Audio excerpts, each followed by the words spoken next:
안녕하세요. 저는 과학을 사랑하는 핫클립 베스트 MC 이연이에요. YTN 사이언스의 많은 프로그램들 중 재미있는 부분만 모아서 여러분이 보고 즐기실 수 있도록 소개해드리는데요. 오늘은 어떤 영상들이 소개될지 궁금하시죠? 오늘 소개해드릴 핫클립 영상들입니다.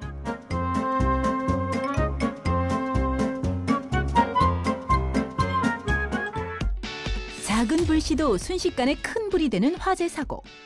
초기 진압을 위한 골든타임을 넘어버리면 안타까운 자연재해와 큰 재산 피해까지 불러올 수 있는데, 그래서 기술자가 개발한 인공지능 소방관.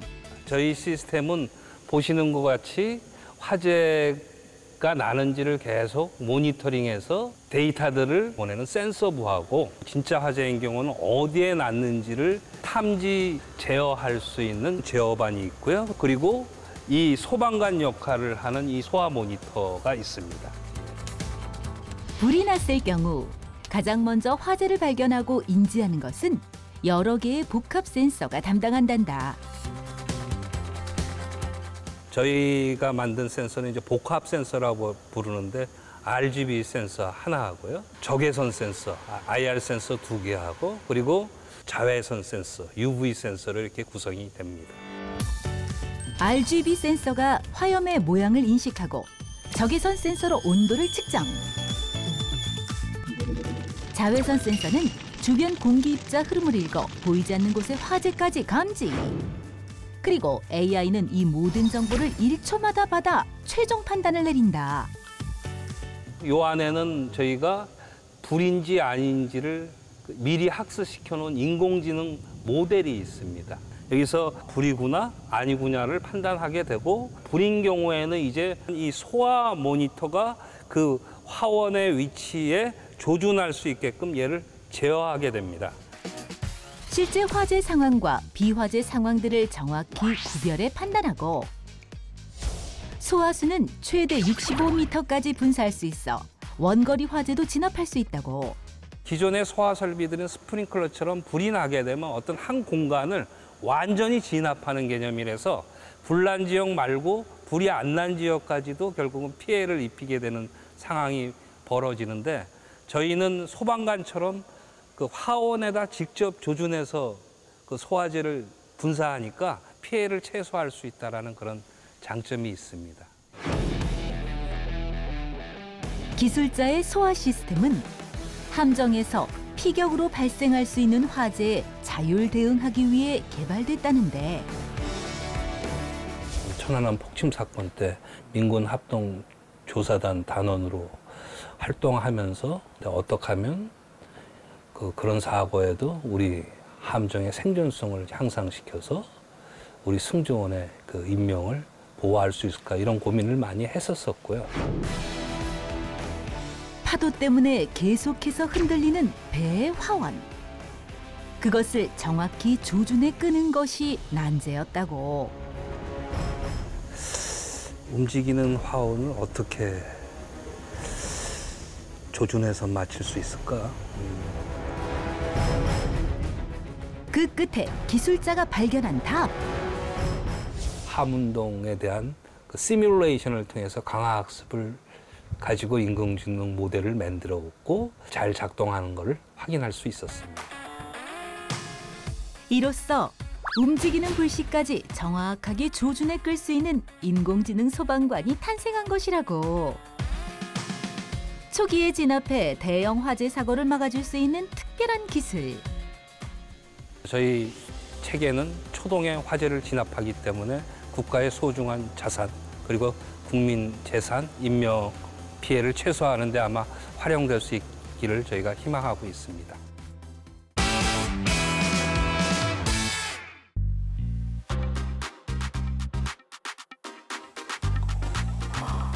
여기가 연구소인 것 같습니다.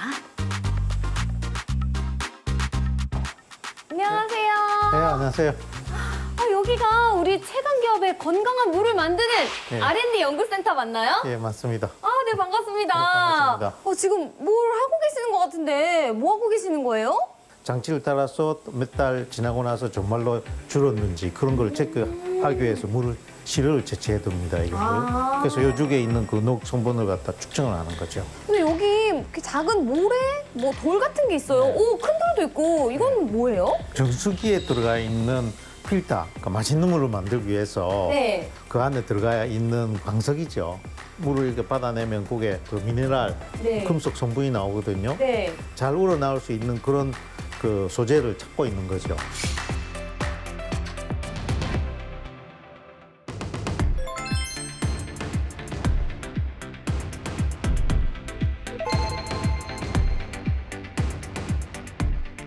안녕하세요. 네, 안녕하세요. 지금 어떤 연구를 하고 계세요? 저희는 수처리기에서 통과한 물을 철구리 등 안 좋은 물질이 있는지 성분 분석하고 있습니다. 네.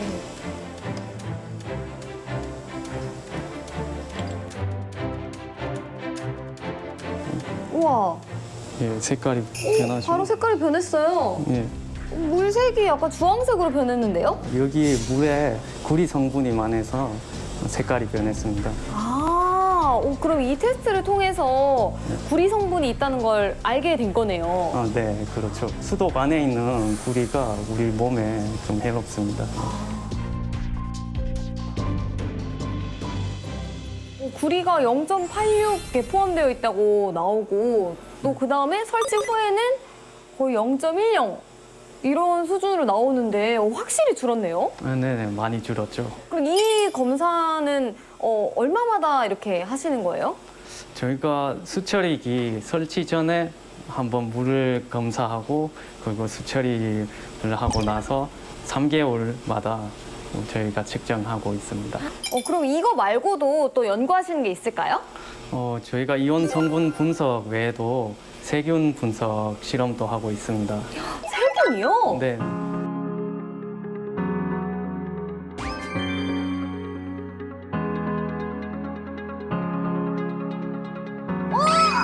이게 뭐야? 이게 다 물속의 세균들이에요? 예, 물 속에 있는 이제 물대에서 나타나는 세균들이에요. 물때에 예. 생각보다 진짜 많네요. 그럼 네. 수처리 후에는 볼 수 있을까요? 네네. 오, 세균이 거의 없죠. 네, 아예 없는데요? 수처리기를 통해서 물이 이제 살균 능력이 있어서 세균을 다 제거하는 능력이 있습니다. 속 시원해. 너무 뿌듯하시겠어요. 저도 시원하고 뿌듯하네요. 네.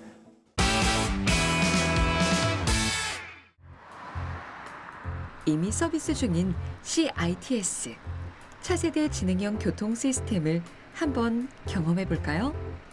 차량 곳곳에 부착된 센서들이 보이고요.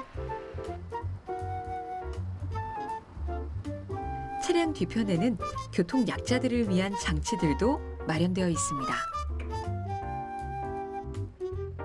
기술이 집약된 자율주행 모빌리티의 발전은 우리의 생활을 편리하고 안전하게 해주죠.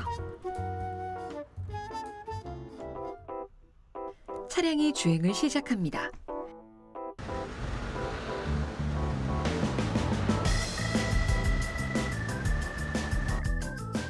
현재 이 서비스는 운전자가 탑승한 상태에서 자율주행을 하는 단계인데요. 차가 자율주행 구간에 들어서자 운전자가 차량을 직접 조작하지 않아도 스스로 움직이고 도로교통 상황을 인식하며 동선을 판단해 차량을 제어합니다.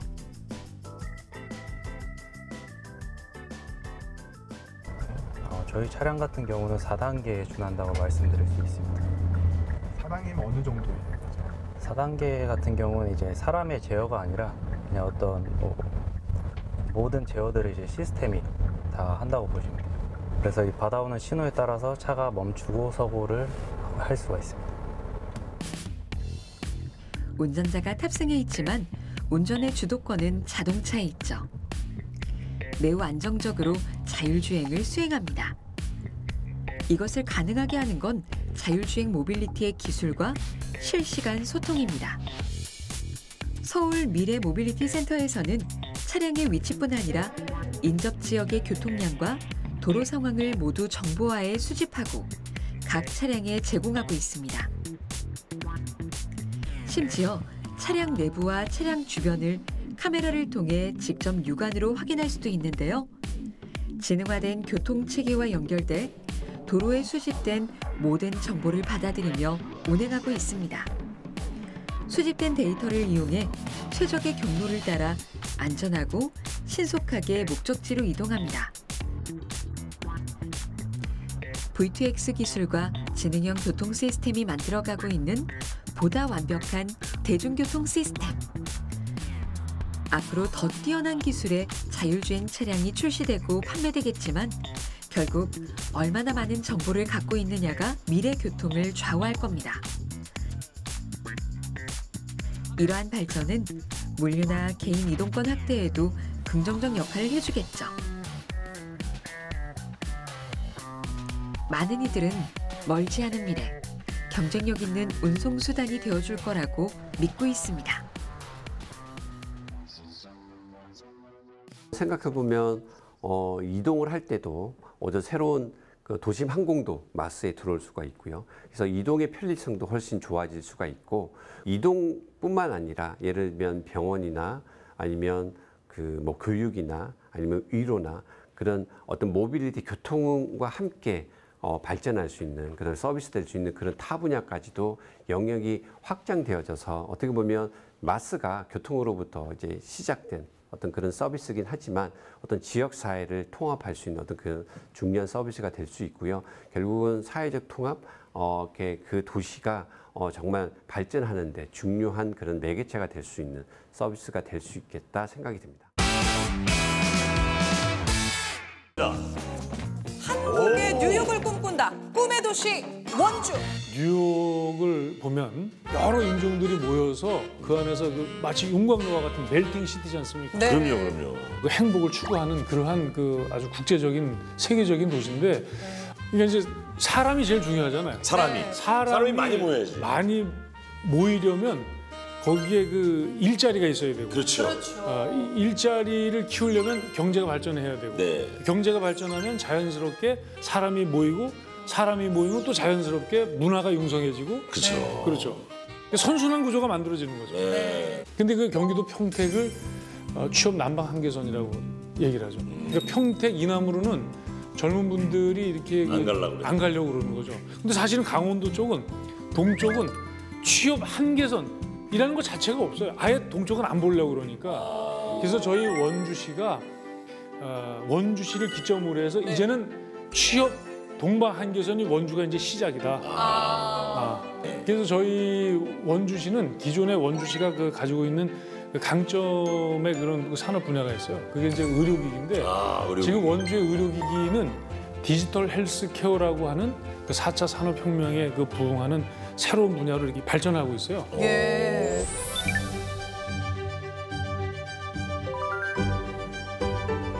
네, 원주 의료기 테크노밸리는 원주시와 지역대학 중심으로 그 의료기기 산업을 체계적으로 육성 지원하기 위해서 설립된 원주시 산하의 지원기관입니다. 저희는 아이디어 컨설팅부터 수출 마케팅 지원에 이르기까지 기업 수요 맞춤형 전주기 지원 서비스를 통하여 국내 의료기기 기업의 경쟁력을 향상시키고 있습니다. 이를 통해서 원주가 의료기기 산업의 메카로 발돋움할 수 있도록 최선의 노력을 다하겠습니다. 또 지금 반도체. 네, 반도체도. 반도체 산업은 앞으로 지금 무궁무진하게 발전을 하는데 저희 원주시도 이 반도체 클러스터를 육성하기 위해서 강원도와 같이 힘을 지금 모으고 있습니다. 그래서 이게 반도체 교육원이 거기서 1만 명 이상의 그 반도체 인력들을 이제 양성을 합니다. 그렇게 되면 원주를 떠나지 않고 정말 그 양질의 일자리를 이렇게 얻을 수 있도록 그 기업 유치에도 저희가 매진하겠습니다. 네.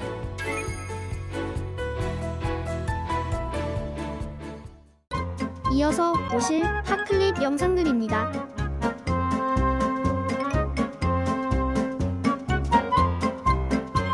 이 부식을 막기 위한 어떤 새로운 친환경 기법이 여기 있는 건데 그게 원소 원리를 이용했다는 거죠? 예, 그렇습니다. 네.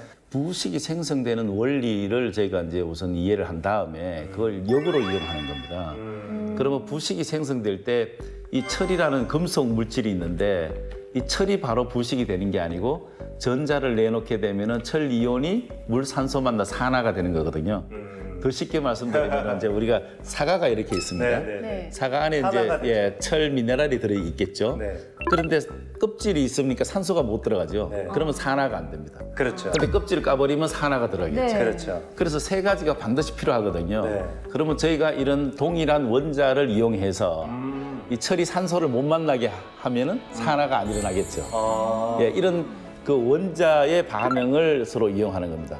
그게 이제 건강에 유익한 원자를 이용해서 이 물때라든가 그다음에 스케일이라든가 누수라든가 이런 거를 해결하는 그런 기술이라죠. 이해가 된 것 같아요. 저. 네. 그러면은 아예 처음부터 배관을 만들 때 우리 예. 최강기업 그 수처리 기술을 이용하면 안 될까요? 그렇게 하면 좋은데 이제 이 장치를 만들기 위해서는 그 많은 이 테크닉이 들어가야 되거든요. 네. 그래서 이제 비용이 좀 올라가죠.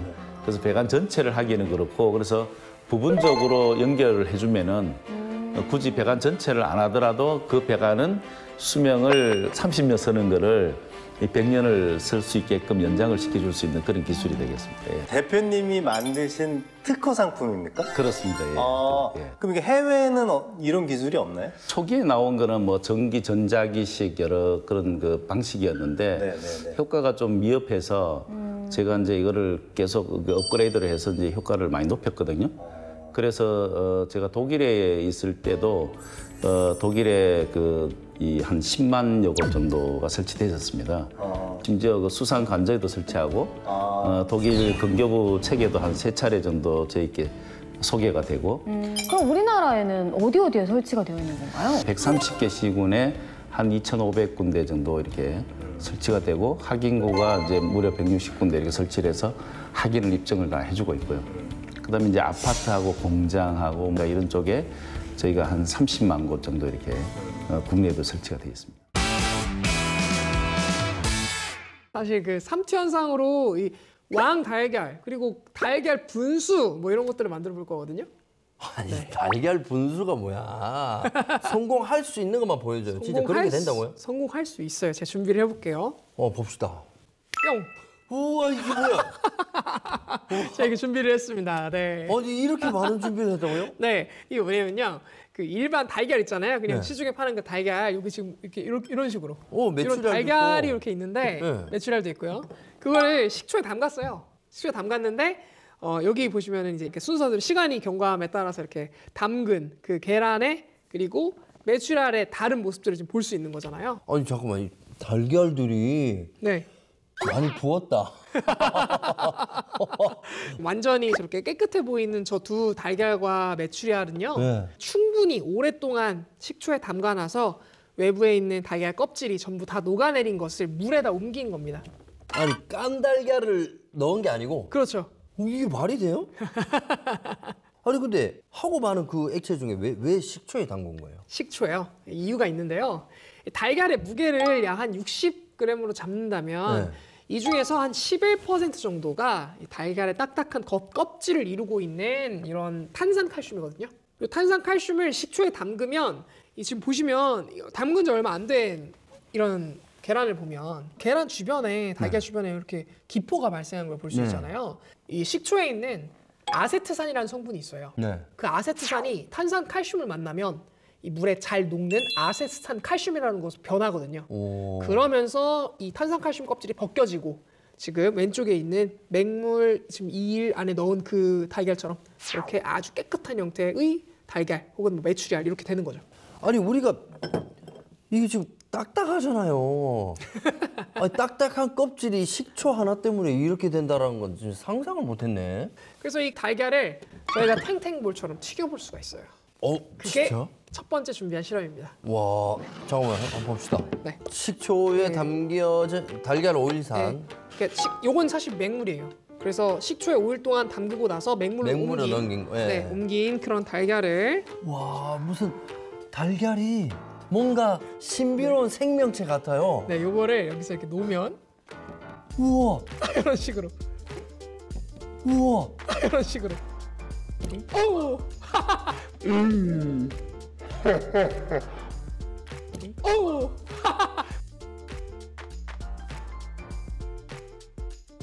물론 이렇게 터지기도 하죠. 근데 우리가 처음에 튕기는 그걸 보니까 네. 너무 신기하네. 이걸로 하면 형님께서도 튕겨 보시겠어요? 오케이. 네. 여러분 이게 되게 신기해요 이게. 너무 하여튼 귀엽게 이쁘게 생긴 것 같잖아요. 예쁘게 생겼죠? 크기도 더 커졌어. 네. 그 요만한 메추리알이 이 부풀어 올라서 살이 좀 차오른 그런 그렇죠. 메추리알. 네. 우와. 우와. 우와. 되게 잘 튕기시네요. 진짜. 오. 이게 사실 탱탱할 수 있는 이유는 이 막이 반투과성 막이거든요. 그래서 계란 안에 들어있는 혹은 메추리알 안에 들어있는 그 성분들이 이 물보다 더 진하니까 농도가 네. 물 바깥에서 안쪽으로 이렇게 물이 들어가서 삼투 현상을 일으켜서 이 원래 가지고 있던 이 계란의 크기보다 혹은 메추리알의 엄청 크기보다 커졌어. 더 커지는 거예요. 와. 비교해보면 계란도 분명히 차이가 있단 말이에요. 아니 그냥 확실히 차이가 나요. 네, 확실하게 차이가 나죠. 와. 야, 달걀의 막이 실험에서 봤던 그 반투막 역할을 해가지고 예. 달걀 안으로 물이 스며 들어갔다. 그렇습니다. 야. 지속 가능성은 이제 산업이 지향하는 여러 가지 지표 중에 하나가 아닙니다. 전에는 생산성 같은 것들이 굉장히 중요한 지표였는데요. 이제는 지속 가능성이 산업의 근간이 되는 요소로 자리 잡고 있습니다. 식품 산업도 예외는 아닙니다. 근래 들어서는 농업이나 임업, 수산업, 축산업, 품산업에서 유일한 재료들을 가공하고 소비하고 유통하고 그다음 뒤처리까지 하는 것들을 다 통틀어서 푸드 시스템이라는 용어를 씁니다. 오늘은 푸드 시스템의 지속 가능성 제고를 위한 혁신으로 요즘 최근에 주목받고 있는 대체육에 대해서 말씀을 드리도록 하겠습니다. 배양육이나 식물성 대체육에 대해서는 한 번쯤 들어보셨을 것으로 생각이 됩니다. 또 드셔보신 분들도 계시겠죠. 사실 배양육에 대한 구상은 오래전부터 있었습니다. 이렇게 오래전부터 생각해 오던 것이 왜 최근에 주목을 받고 또 연구개발에 박차를 가하게 된 것일까요? 기후변화에 대응하는 목표 달성을 위해서 푸드 시스템이 책임져야 될 부분이 매우 큽니다. 온실가스의 34%가 푸드 시스템에서 발생을 하고요. 또 그 절반 정도가 되는 17%가 단백질, 고기나 콩 같은 것들을 생산하기 위해서 발생합니다. 그래서 전통적인 단백질 생산 방법, 예를 들면 가축을 키우는 축산 등 이런 것들을 개선하는 노력이 반드시 필요하다는 것입니다. 대체육은 기존의 고기를 대신해 먹도록 고기처럼 만든 식품을 대체육이라고 합니다. 보시는 것처럼 세포를 배양해서 그 배양물을 이용하는 세포 배양육, 그리고 식물성 단백질 등을 가공해서 만든 식물성 대체육, 이렇게 크게 두 가지로 나눠볼 수 있습니다. 그럼 현재 고기는 얼마나 생산이 되고요? 또 얼마나 필요한 걸까요? 보시는 그림은 세계 지역별 고기 생산량입니다. 아시아 지역이 인구 증가와 소득 증대가 맞물려서 큰 증가세를 보이고 있습니다. 물론 아프리카처럼 절대적인 식량 부족을 겪고 있는 지역도 있고요. 조금 자세히 들여다보시겠습니다. 고기 소비량을 선진국 그리고 개발도상국으로 구분해 보겠습니다. 선진국이 1년에 생산하는 고기의 총량이 한 1억 2천만 톤 정도 되고요. 개발도상국은 2억 1천만 톤 정도 생산하고 있습니다. 이렇게 비교해 보면 개발도상국도 아주 잘 먹고 있는 것으로 보입니다. 그런데 1인당 소비량을 보면 그렇지 않습니다. 아직도 개발도상국은 선진국에 비해서 소비량이 크게 못 미치는 상황입니다. 물론 고기를 얼마나 많이 먹고 얼마나 적게 먹는 것이 적당한지 정해진 바는 없습니다. 그러나 주요 국가별 소비량을 비교해 볼 때 최근에 소비 수준이 많이 올라간 중국마저도 OECD 국가 평균 소비량에 미치지 못하고 있는 실정입니다. 인구 증가와 소득 수준이 개선되고 있는 이런 나라들의 동물성 단백질 수요를 만족시키기 위해서는 훨씬 더 많은 가축을 키워야 되는데요. 현실은 그렇게 만만치 않습니다. 지구온난화를 생각한 말이죠. 혹시 가축을 키우는 기술을 지금보다 훨씬 더 발전시키면 효율적인 고기 생산이 가능하고 그렇게 해서 더 많은 사람이 먹을 수 있지 않을까, 그런 생각도 해볼 수 있습니다만 현실이 또 그렇지 않습니다. 닭을 예로 보시죠. 닭은 잘 알려진 생산성이 높은 가축입니다. 몇 킬로그램의 사료를 먹이면 1킬로그램의 고기를 얻을 수 있는가를 사료 요구율이라고 합니다. 사료 요구율은 1985년부터 꾸준한 기술의 발전으로 현재 거의 1에 가깝습니다. 다시 말하면 현재 먹인 만큼 고기를 얻고 있다는 것입니다. 그러면 기술이 더 발전해서 먹인 것 이상으로 고기를 얻을 수 있는 그런 일은 일어나지 않을 겁니다.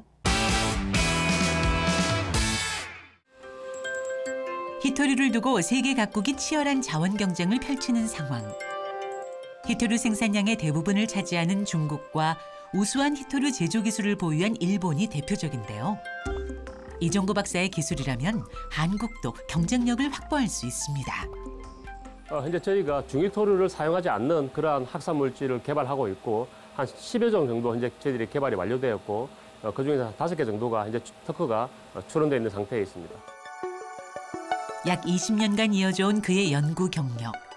그는 자신의 오랜 노하우를 금속 재료 분야의 세계 권위 학술지에도 게재하고 관련 특허를 내는 등 전 세계의 이목을 받는 연구자죠. 김원사님, 새로 만든 소글 자석인데 자기 특성 좀 한번 분석해 주시기 바랍니다. 네. 이제 그의 경력이 담긴 자석의 성능을 보여줄 차례.